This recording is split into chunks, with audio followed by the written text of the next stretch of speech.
Alors, je vais effectivement vous parler de typologie des conceptions des universités, mais je vais revenir sur faire un petit résumé de la présentation qu'on a fait hier. C'est hier?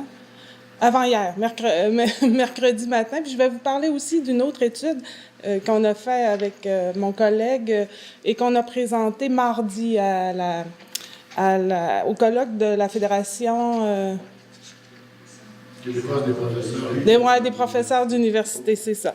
Alors, nous avons présenté un texte d'abord qui propose une analyse de l'évolution de la conception service public à travers les discours des 7 présidents de l'Université du Québec en fonction de la typologie des conceptions des universités de Larouche et Hall. Ceux qui n'étaient pas là, la typologie, je vais y aller quand même assez rapidement parce que j'ai 5 minutes, là.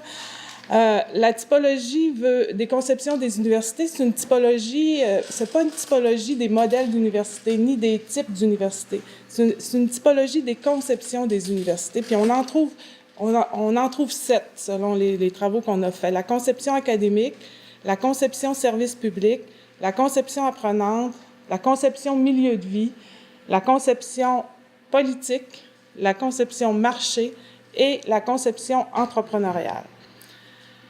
On peut ici mentionner les principales caractéristiques qui permettaient de relier l'Université du Québec à une université de service public. Une université publique, mais pas d'État. Une université réseau, mais pour couvrir le plus grand territoire possible. Une structure démocratique, décentralisée, participative. L'accès à l'enseignement supérieur sur tout le territoire du Québec.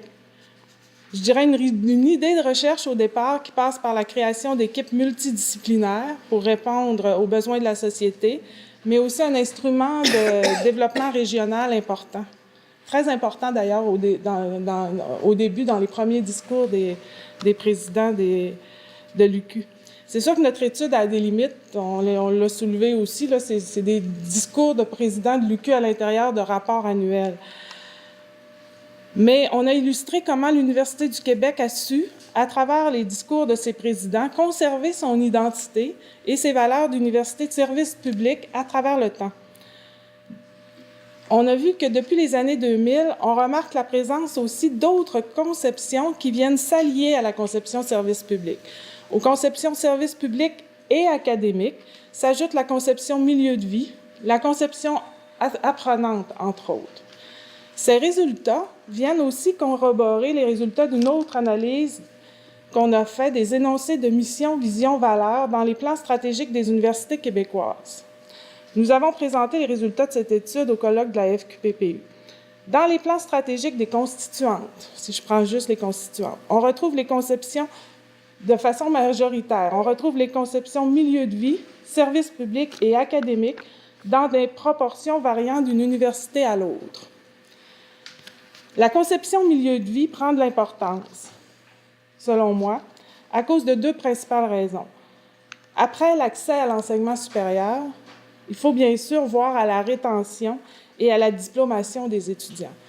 On insiste donc sur la qualité du milieu de vie, le soutien aux élèves, le service aux élèves.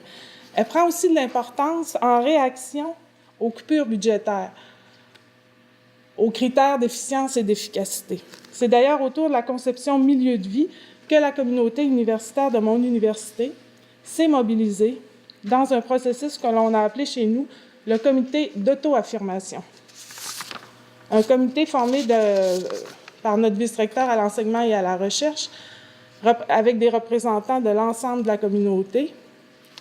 La typologie a été présentée à ce comité-là et il y a eu un consensus autour des valeurs de service public, mais aussi de milieu de vie, ce qui a permis une mobilisation de notre communauté.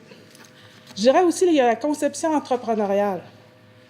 Elle n'a pas beaucoup apparu dans les discours des présidents, mais elle apparaît dans notre autre étude des plans stratégiques, surtout dans les énoncés de vision.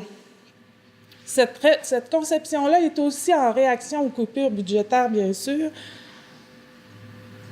Pour assurer la pérennité des institutions, les institutions n'ont pas le choix de diversifier les sources de financement. La volonté de l'UQ aussi de s'inscrire dans les palmarès, ou du moins l'obligation de s'inscrire dans les palmarès, remettre des prix de distinction, sont aussi reliés à la conception académique qui aussi existe et s'allie aux autres conceptions. Alors, j'arrive à 3 constats, ou 3 choses que j'ai envie de vous dire.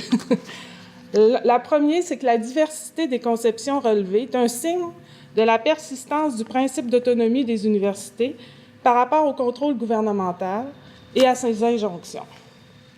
La deuxième, c'est que la présence et la constance de la conception du service public dans nos études, c'est un signe que l'Université du Québec change, mais qu'elle a su préserver ses valeurs, son identité et ses caractéristiques, qui lui sont propres au fil du temps, à travers les luttes. Et la troisième, c'est que la conception service public, ben là, c'est moi, là, selon moi, doit rester un idéal à atteindre. Et là, je reviens vers mon collègue, ce que disait mon collègue, c'est elle a contribué à changer la société québécoise, mais il faut probablement travailler à mieux rendre compte de cette contribution et à changer la définition même de la performance pour que l'on puisse rester maître dans la définition de nos propres orientations. Merci.